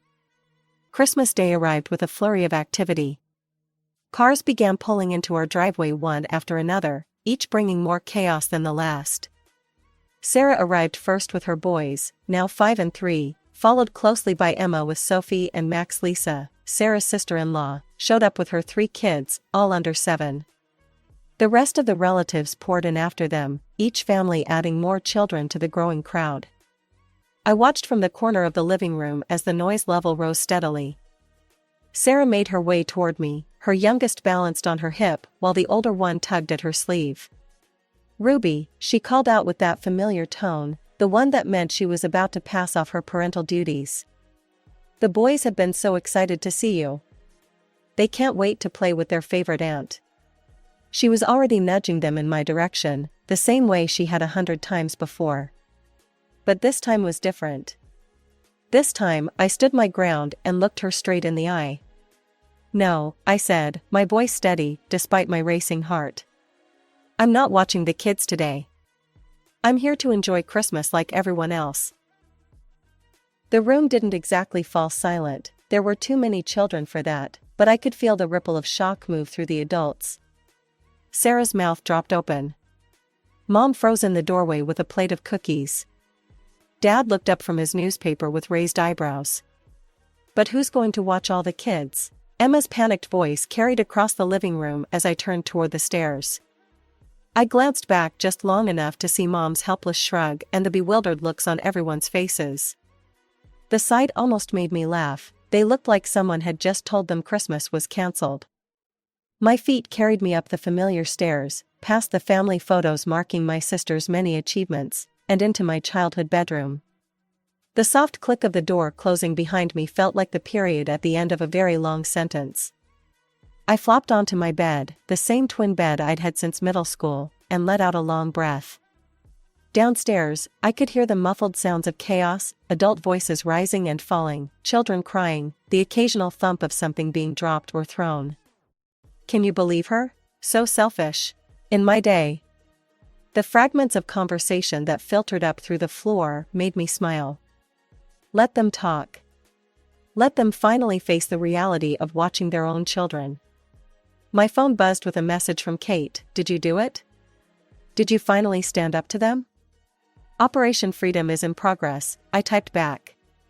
"Currently hiding in my room while they figure out how to parent their own kids." A knock on my door interrupted my texting. "Ruby?" Mom's voice was trying for concerned but landed somewhere between annoyed and desperate. "The children are asking for you." I didn't move from my comfortable position on the bed. "I'm busy, Mom." Her sigh was audible through the door, followed by the sound of her footsteps retreating down the hallway. I returned to my phone, joining a group chat with my college friends who were providing running commentary on their own family Christmas dramas. Jessica's uncle was drunk again, Mike's grandma was asking when he'd find a nice girl, Kate's brother had brought home a surprise girlfriend. 2 hours passed like this, in peaceful rebellion. My phone buzzed constantly with messages of support from friends who'd heard me complain about holiday babysitting duty for years. The chaos downstairs eventually settled into a different rhythm, one that didn't include my participation. When I finally descended the stairs for dinner, you'd have thought I'd risen from the dead, judging by everyone's expressions. Aunt Janet actually dropped her fork. Cousin Rachel's mouth hung open mid-sentence. I scanned the dining room, noting Emma's conspicuous absence. Through the doorway to the living room, I could see her attempting to organize some kind of game with the children, her usually perfect hair coming loose from its elegant updo, a stain of unknown origin on her festive sweater. Taking my seat at the adult table, a first in recent memory, I surveyed the spread before me. Everything was still hot, still fresh, still waiting to be enjoyed. No lukewarm leftovers, no picked-over remnants, no half-eaten children's portions. I could feel the weight of disapproving stares as I filled my plate with Mom's honey-glazed ham, Aunt Janet's sweet potato casserole, and Cousin Rachel's famous green bean dish. The clinking of silverware against plates couldn't quite mask the tension in the room. I was halfway through enjoying my first proper holiday meal in years when Sarah finally snapped. She'd been watching me eat with the kind of intensity usually reserved for nature documentaries about predators and prey. "Well," she announced to the table at large, her voice dripping with sarcasm, "looks like someone's gotten a little too big for their boots at college. Seems they've forgotten all about sisterly duties." I took my time with my spoonful of mashed potatoes, deliberately licking the spoon clean before responding. "The food really was excellent when you got to eat it fresh." "Funny thing about sisterly duties," I replied, keeping my voice level and calm. "I don't remember seeing free babysitter in any sisterhood manual. Maybe you could point that chapter out to me? Right after the part where parents are supposed to watch their own children?" The gasps around the table would have been comical if they weren't so genuine. Aunt Janet actually clutched her pearls. I hadn't known people really did that outside of movies. Cousin Rachel was suddenly very interested in her green beans, while Uncle Mike seemed to be trying to disappear into his dinner roll. Mom and Dad exchanged that special look they had, the one that meant they were disappointed but didn't want to cause a scene. Dad's fork was frozen halfway to his mouth, and Mom's smile had gone tight around the edges. But instead of the lecture I expected, Mom cleared her throat and asked Uncle Mike about his new job. The conversation stuttered back to life, though everyone kept shooting glances my way as if expecting me to sprout a second head. I just kept eating, savoring every bite of food that hadn't been picked over by tiny hands or gone cold while I changed diapers. About 20 minutes into dinner, Emma appeared in the doorway, looking like she'd been through a war. Her Christmas sweater was now sporting what looked like juice stains in addition to the earlier unknown substance, and her hair had completely escaped its elegant updo. "Sarah," she called, her voice carrying a hint of desperation. "Could you?" Sarah shot me one last withering look before pushing back from the table. The sisters exchanged places, with Emma practically collapsing into the vacated chair. She looked exhausted, the kind of bone-deep tired I'd been feeling every holiday for years. Emma filled her plate mechanically, but she couldn't seem to resist giving me the stink eye between bites. I met her gaze and shrugged, then went back to enjoying my dinner. After finishing my meal, including 2 servings of Mom's apple pie, a luxury I'd never been able to enjoy before, I quietly excused myself from the table. No one protested. No one asked me to help clean up. No one demanded I take a shift with the kids. Morning light filtered through the living room windows as I came downstairs, still riding the high of my peaceful Christmas evening. That feeling evaporated the moment I saw them, Mom, Dad, Sarah, and Emma, sitting in an obvious ambush formation. Sarah didn't waste any time. "What kind of performance was that yesterday?" she snapped, her voice sharp enough to cut glass. "Making us look like bad parents in front of everyone?" I sank into an armchair, surprisingly calm. "Performance? You mean me wanting to enjoy Christmas like everyone else? I'm just tired of being the unpaid, unappreciated babysitter while everyone else gets to have an actual holiday." "But you never complained before," Mom interjected, her brow furrowed with confusion. I couldn't help but laugh. "Never complained? I've been complaining for years, Mom. But it was just too convenient to ignore me, wasn't it? Too easy to keep exploiting the good little sister who never makes waves."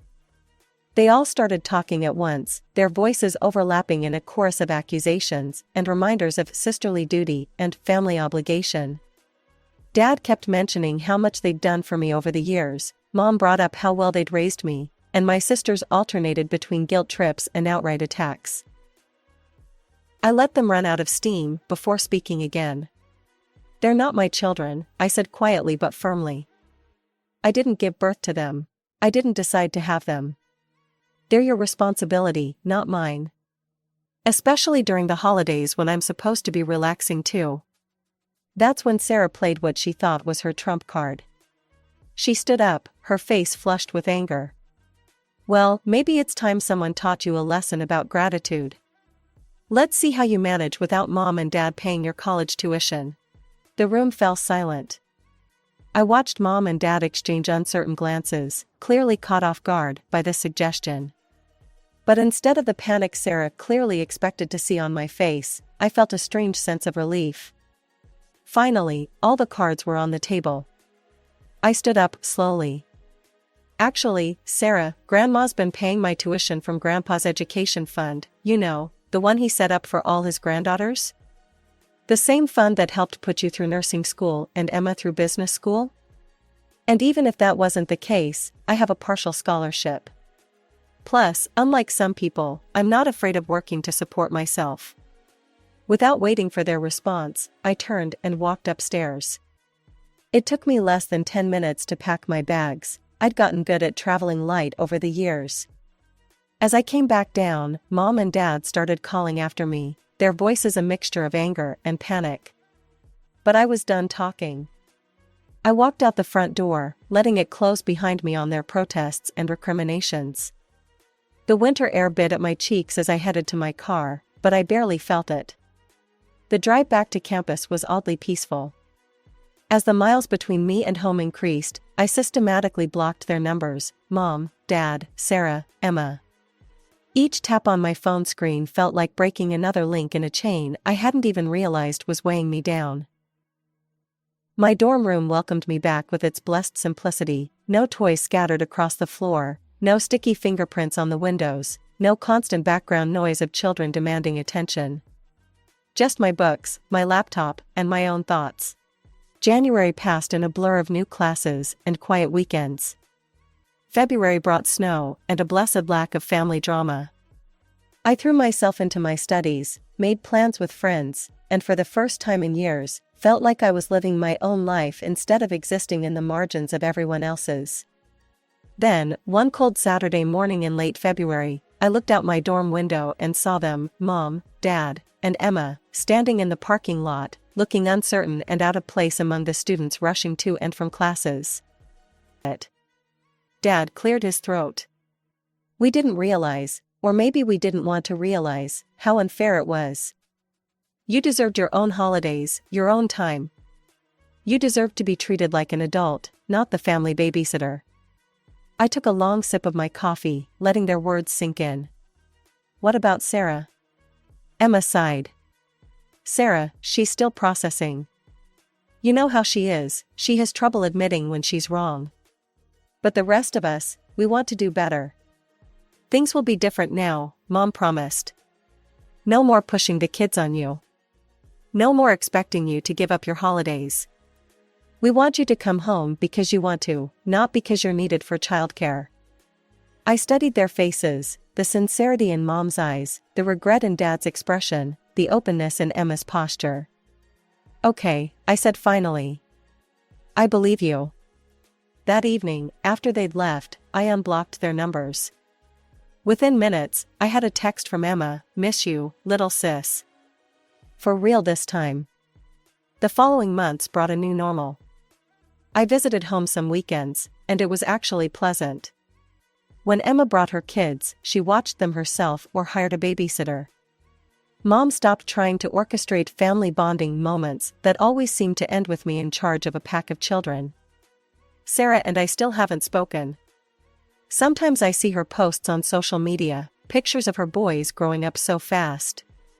Part of me hopes that one day she'll realize what she did wrong, that she'll reach out first. Until then, I'm at peace with the distance. This story is titled, Daughter-in-Law Blocked Me from My Grandkids. So I cut her financially, and now she can't keep up with the bills. Hi everyone. I don't know where else to turn, so I'm posting here to vent. I'm a 60-year-old grandma who's found herself in a huge mess with my daughter-in-law, Sarah. My son, Jake, has been married to Sarah for 9 years. They've got 2 little boys, Ethan, 7, and Liam, 5, who mean the absolute world to me. The thing is, things have gotten so bad between Sarah and me lately that I feel like I'm losing them. Let me back up and explain. Jake and Sarah were doing okay for themselves at first. Jake had a steady job, and Sarah was a stay-at-home mom. I understood her choice to stay home since the boys were so young, but honestly, I always wondered if it was a long-term plan. She'd talk about going back to work once Liam was older, but that just never seemed to happen. Then COVID hit, and everything changed. Jake lost his job. They'd just bought a house, too, one I helped them with. When they found their dream home, they didn't quite have enough for the down payment, so I stepped in. It was a gift, no strings attached. They were young, starting out, and I wanted to help. But when the pandemic came, things got really tough for them. Without Jake's income, they were struggling to pay the mortgage, school fees for Ethan's private preschool, and just basic bills. I didn't even think twice. I started covering what I could. It wasn't just the big stuff, like the mortgage. I paid for smaller things too, like groceries, clothes for the kids, and even little luxuries like takeout when I knew they were stressed. I thought I was doing the right thing. I love my son, and I adore my grandkids. I wanted them to have a stable life, even during tough times. I've worked hard my whole life. My husband and I ran a small farming business for decades. After he passed away 6 years ago, I took over running the farm. It's not some big operation, but it's enough to provide me with a comfortable life. I figured, why not share that comfort with my family? Here's the thing. I never expected anything in return. I've never brought up the money I've spent or held it over their heads. It made me happy to help, and I loved seeing the boys enjoy the opportunities my contributions gave them. Whether that was private school, a family vacation, or just a new set of Legos. But despite everything I've done, Sarah has always kept me at arm's length. I don't know why. We've never had a screaming match or a huge fight, but she's always been distant. It's like she tolerates me but doesn't actually like me. I chalked it up to personality differences. Maybe we just didn't click, and that was fine as long as the boys were happy. Recently, though, things have gotten so much worse. Sarah has been pulling back. It started with little things, canceling family visits or making excuses about why the boys couldn't come over. They used to visit me at least once a month. Ethan and Liam loved coming to the farm. They'd run around with the animals, play outside, and just be kids. But over the past few months, the visits have stopped altogether. At first, Sarah had reasons. The boys have a school project, or they've got swimming practice, or they're just too tired. I believed her at first, but the excuses started feeling less and less convincing. I missed the boys so much that I offered to come visit them instead. Sarah shut that down too. The house is messy, or we're going to visit my parents, or we need a quiet weekend. It felt like every door I tried to open was being slammed shut. I tried to tell myself that maybe I was overreacting. Life gets busy, right? But then I started noticing a pattern. Every time I reached out to see the boys, Sarah would find a way to say no. At this point, it's been months since I've seen my grandkids, and I can't shake the feeling that this isn't just about busy schedules. I've brought this up with Jake, but he always brushes it off. He says things like, "Mom, Sarah's just stressed," or "It's not personal, she's just busy." But it feels personal. How could it not? This has been eating at me. I don't want to overstep, and I've tried to respect Sarah's space, but I feel like I'm being quietly pushed out of my own family. I don't understand what I've done to deserve this. Have any of you been in a situation like this? Am I overthinking things? I don't want to make a big deal out of nothing, but it's hard not to feel hurt. Ethan and Liam are such a huge part of my life, and the idea of losing them is unbearable. I just needed to get this off my chest.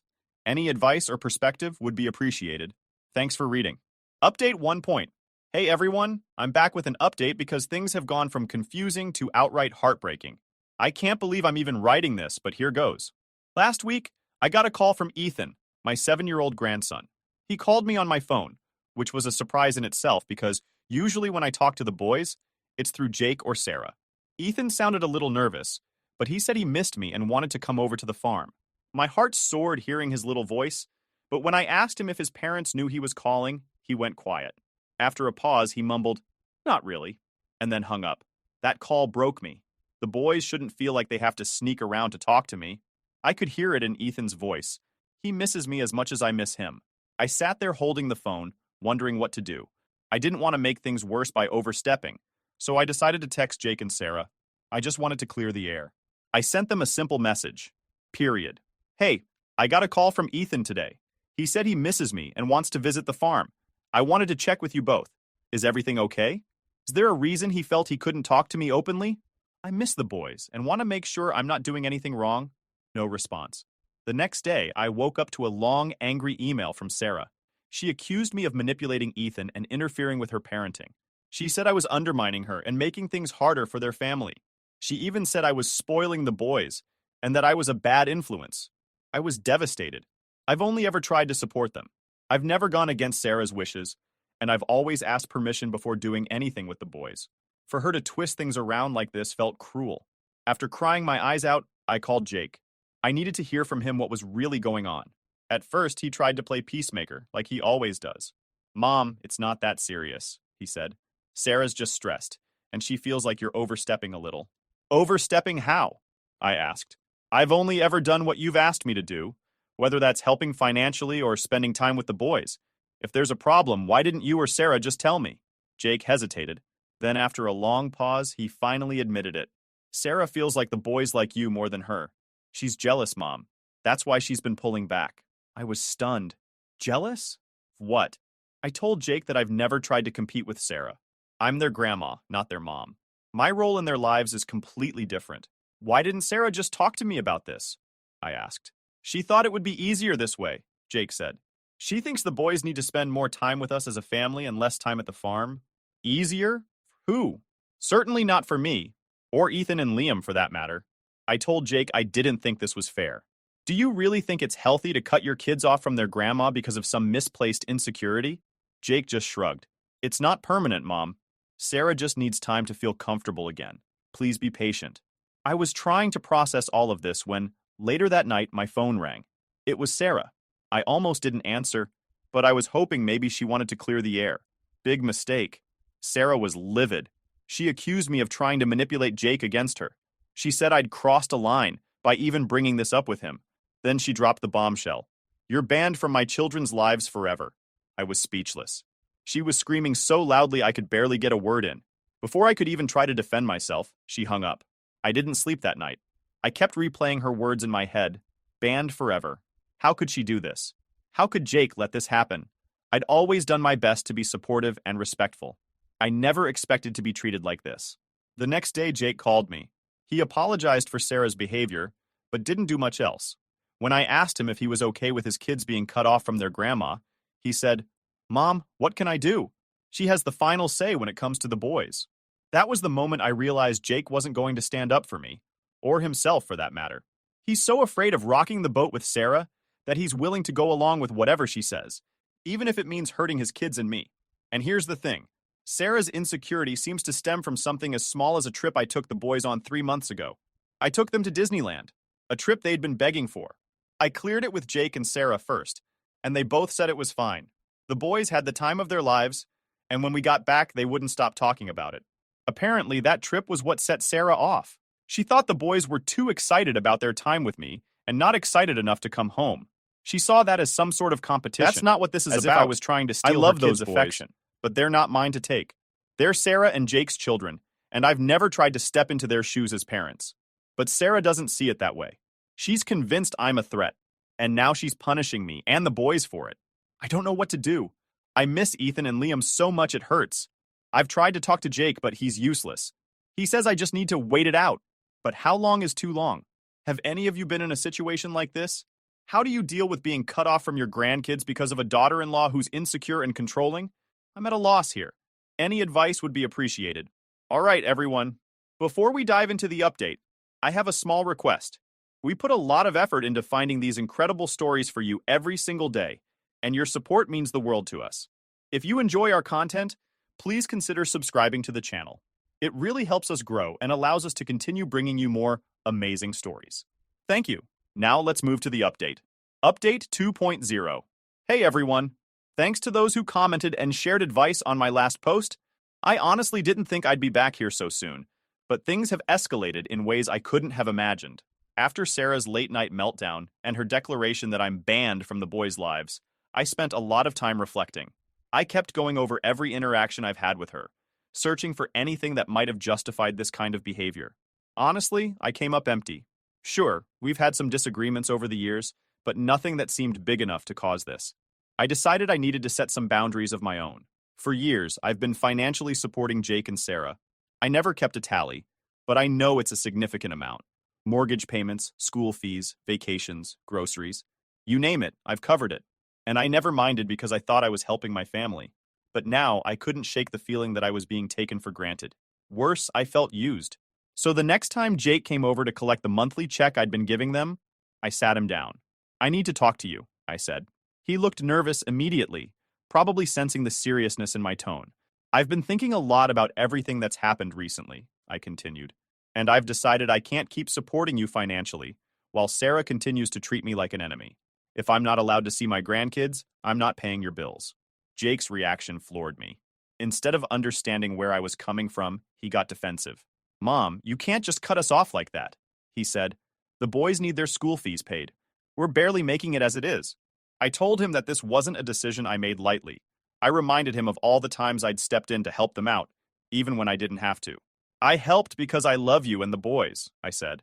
But love isn't a one-way street, Jake. I can't keep pouring my time, money, and energy into a relationship where I'm not even respected, let alone welcomed. He tried to argue, saying it wasn't fair to the kids to punish them for Sarah's behavior. That stung because the last thing I want is for Ethan and Liam to suffer. But I also knew that continuing to enable this dynamic wouldn't help anyone in the long run. I asked him, "Do you think it's fair for Sarah to ban me from seeing the boys? To treat me like I'm the problem when all I've done is support your family? If you think that's fair, then maybe you don't need my help after all." Jake didn't have an answer for that. He just sat there staring at the floor, looking defeated. Then, as if things couldn't get worse, he tried a different angle. "What if Sarah apologizes?" he asked. "Would you change your mind then?" I almost laughed. "Jake, do you really think Sarah's going to apologize? If she wanted to make things right, she would have done it by now. She's not sorry. She's doubling down on her behavior." He kept pushing, saying he was stuck in the middle and didn't know how to fix things. I told him the truth. "Jake, you're not stuck. You're choosing not to stand up to her. That's not the same thing." By the end of the conversation, Jake left empty-handed and upset. I felt awful, but also relieved. For the first time in a long time, I felt like I was standing up for myself. A few days later, I heard through a family friend that Sarah had been complaining about me to anyone who would listen. She told people that I'd cut them off financially to control them, and that I was trying to punish her for setting boundaries. It hurt to hear her twist the story like that, but I decided not to engage. Instead, I focused on rebuilding my life. I joined a local volunteer group and started spending more time with friends. I even began taking yoga classes, which is something I'd always wanted to try but never made time for. It felt good to have something positive to focus on, even if the pain of missing my grandkids was still there. Then, a week later, I got another call from Jake. This time, he wasn't asking for money. He just wanted to talk. He admitted that things weren't going well at home. He was stressed, overworked, and exhausted from trying to manage everything on his own. "Sarah still isn't working?" I asked, though I already knew the answer. "No," he said. "She keeps saying she's going to, but nothing ever happens. And she's spending more than ever. I don't know how much longer I can do this." I felt for him, I really did, but at the same time I knew this was a problem of his own making. "Jake," I said, "you need to take a hard look at your life. If Sarah isn't willing to contribute or compromise, you're going to have to decide what's more important, keeping the peace or keeping your sanity." He didn't say much after that. I could tell he was processing everything, but I didn't want to push him. It's his life, and he has to make his own choices. As for me, I'm done playing the role of the ATM grandma. I miss Ethan and Liam more than I can put into words, but I also know that I deserve respect and boundaries. If Sarah can't see that, then that's her loss, not mine. Thanks for reading. I'll update if anything changes, but for now, I'm focusing on myself and the things I can control. To anyone else out there dealing with toxic family dynamics, just know you're not alone. Stay strong. Update 3. Hi everyone. I didn't expect to be back with another update so soon, but a lot has happened, and I need to get it off my chest. After I stood my ground and cut off financial support, I thought things might settle down. Maybe Jake and Sarah would figure things out on their own, or maybe, just maybe, Sarah would realize how unfair she's been. But instead, things have taken an even uglier turn. It's been about 4 months since I stopped paying their bills. In that time, I've tried to focus on myself. I joined a local gardening club, started volunteering at a food pantry, and even picked up an old hobby, painting. For the first time in years, I'm doing things just for me. But no matter how busy I keep myself, I can't stop thinking about Ethan and Liam. I wonder how they're doing, if they're happy, if they miss me like I miss them. Last week, I got a frantic call from a close friend who owns a salon. She told me Sarah had been in with a group of her friends, and apparently my name came up. My friend overheard Sarah bragging about how she had put me in my place by cutting me off from the boys. She mocked me for being old-fashioned and called me controlling. She even said I was using my money to buy the boys' love. Hearing that made my blood boil. I've spent years supporting Jake and Sarah out of love, not obligation. I've never tried to control them or the boys. If anything, I've bent over backward to stay out of their way. And yet, Sarah was out there painting me as some sort of manipulative villain. It felt like a slap in the face. I debated confronting Jake about it, but decided against it. What's the point? He's shown time and time again that he won't stand up to her. Instead, I tried to let it go and focus on my own peace of mind. Then, a few days ago, Jake showed up at my house unannounced. I hadn't seen him since the last time we talked about cutting off the financial support, so I was surprised to see him. He looked tired. More than tired, really. He looked defeated. We sat down in the kitchen, and he started telling me how bad things had gotten. Without my help, they've had to move Ethan and Liam to a public school. Jake's working 2 jobs, and he's still struggling to keep up with their bills. Meanwhile, Sarah hasn't changed a thing. She's still not working, still spending money on unnecessary things like expensive skincare products and boutique clothes. Jake said he's tried to talk to her about cutting back, but she brushes him off or gets defensive. He asked me if I'd consider helping again, just for the boys' sake. Mom, they're the ones suffering in all of this, he said. They didn't ask for any of this. Please, just help us get through this rough patch. I looked at him and said, Jake, do you really think this is just a rough patch? This is your life now. You've been enabling Sarah's behavior for years, and now it's caught up to you. He didn't like hearing that, but it's the truth. I told him I wasn't going to bail them out. If Sarah wants to make these decisions for their family, then she needs to take responsibility for the consequences. I even reminded him of the time he said Sarah would apologize. How's that going? I asked. He didn't answer. The next day, I got an email from Sarah. This time, she wasn't angry. She was pleading. She asked if I could help pay for the boys' extracurricular activities, saying they'd had to pull Ethan out of his swim team because they couldn't afford the fees. She wrote, "Please don't make the boys suffer because of your issues with me." That line stopped me in my tracks. The audacity of it. She's the one who cut me out of their lives. She's the one who banned me from seeing the boys. And now she's asking for my help? Not an apology, not even an acknowledgement of the hurt she's caused. Just another demand for money. I didn't respond. I couldn't. There's nothing left to say to her. I've given so much to this family, and it's never been enough for Sarah. If she wants my help, she needs to own up to what she's done and make things right. Until then, I'm done. A part of me feels guilty, mostly for the boys. I hate the idea of them missing out on things they love because of this mess. But I also know that giving in would only reinforce the cycle. Sarah would keep taking, keep controlling, and I'd keep getting hurt. I'm trying to stay strong, but it's not easy. Every time I see a photo of Ethan and Liam or hear their little voices in my head, my resolve wavers. I miss them so much it hurts. But I remind myself that I deserve respect. I deserve to be treated with kindness, not used as a financial safety net while being shut out of their lives. If you've read this far, thank you. It helps to know I'm not alone. To anyone out there dealing with a toxic family dynamic, stay strong. It's hard, but sometimes standing up for yourself is the only way to find peace. I'll update again if there's any change, but for now, I'm focusing on rebuilding my life and hoping that one day, when the boys are older, they'll understand the truth. Update 4 point. Hi again, everyone. It's been about 6 months since I last wrote, and I wanted to share what's happened since. Things have shifted in ways I never thought possible. Not necessarily for the better, but I've made peace with it. After cutting them off financially, I assumed there would be silence from Jake and Sarah for a while. I thought they'd take some time to adjust to their new reality and figure things out. But instead, Jake showed up again about 2 weeks ago, looking more worn out than ever. He didn't have the energy to argue this time. He just told me outright, they're drowning in debt. Apparently, they'd been using credit cards to make up for the loss of my financial help. Sarah hasn't changed her spending habits. She's still buying luxury items, like designer clothes and expensive skincare products, while Jake is working himself to the bone at 2 jobs. He admitted they'd defaulted on several payments, and now the bank was calling constantly. I listened quietly as he explained everything. He said he came to me not because he wanted money for himself, but because the kids were being affected. He mentioned that Ethan and Liam had to transfer schools, and they've been struggling to adjust. He also told me Sarah is now pressuring him to convince me to pay off their credit card debt, to reset everything. When he finished, he looked at me with such desperation, it almost broke me. Almost.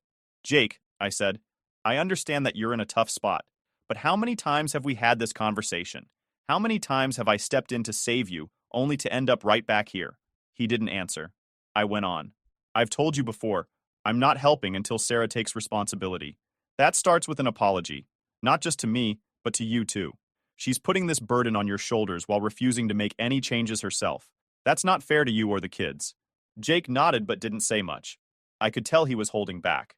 After he left, I thought that might be the end of it. But a few days later, I received another email from Sarah. This one was different from the others. It wasn't angry or demanding. It was desperate. She wrote about how hard things have been since I stopped helping and how much the boys missed their extracurricular activities. She even mentioned that they'd had to cancel Liam's birthday party because they couldn't afford it. Her email ended with this line: "I know we've had our differences, but I hope you can see past that for the boys' sake."